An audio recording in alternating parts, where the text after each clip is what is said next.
In our series, The World After Coronavirus, today we have with us Professor Rachel Nolan. Rachel is here with us at the Pardee School of Global Studies, and we're going to ask her what she thinks a post-COVID world might look like for immigration. The world of immigration will look extremely different after this most recent pandemic. Obviously, the most dramatic change has been the closure of borders around the world. And despite the fact that the original carriers of the virus were indeed not migrants, they were people from a much more privileged socioeconomic status who were traveling internationally. Migrants have suffered on the front lines of this crisis as well, and we've already seen detection of cases in migrant camps, for example, in Greece. One of the effects that we see is fear of migrants ramping up because they are often incorrectly considered vectors of disease, and also an excuse for some more punitive policies at the US-Mexico border. The Trump administration has just sent troops down to the US-Mexico border to prevent people from coming into the country. One other thing that I wanted to mention, because it's sort of been interesting geopolitically, not just in Central America, but globally, is the question of deportation. So it'll be really interesting to see how the receiving countries for deportees continue to think about issues in the wake of the coronavirus. It's not just a question of migration into Europe, into the United States, but it's also a question of countries in the global south making decisions about whether they're going to continue to accept deportees at this time.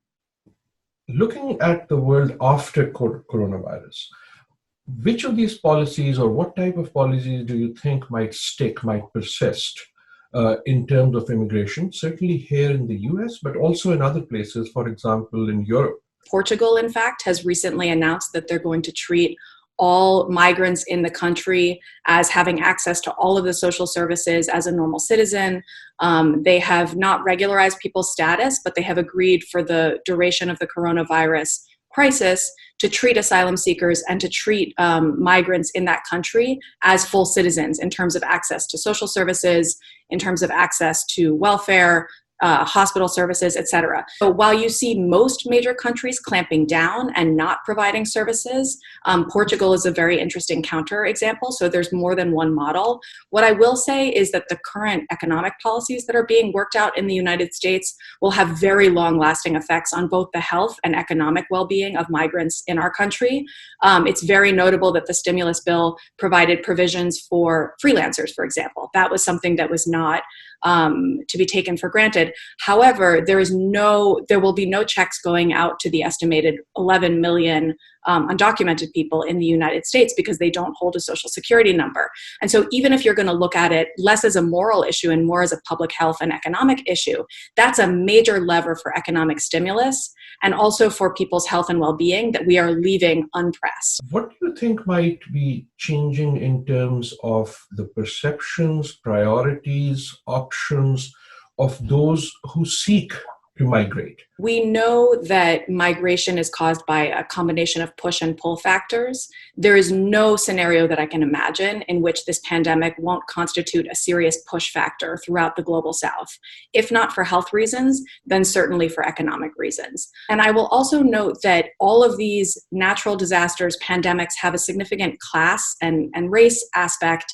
So I think we can already see that this pandemic has a class effect where those who are wealthier and have access to safe ways to travel may be able to do so more quickly in the future, whereas those who are working class or are attempting to seek refuge in countries that perhaps are far away from them, where perhaps they were already paying human smugglers large quantities of money to get to those places of refuge, are going to become inaccessible. If we have a scenario, for example, in which only people who have certified documents showing that they have, been treated for coronavirus or have been vaccinated for coronavirus are able to cross borders, of course, those kinds of travel documents will only be accessible to a certain class, socioeconomic class. But I don't think it's out of the realm of imagination that we're going to require significantly larger numbers of health documents in order to allow people to cross borders. So I imagine those standards being harder to meet and the level of documentation required going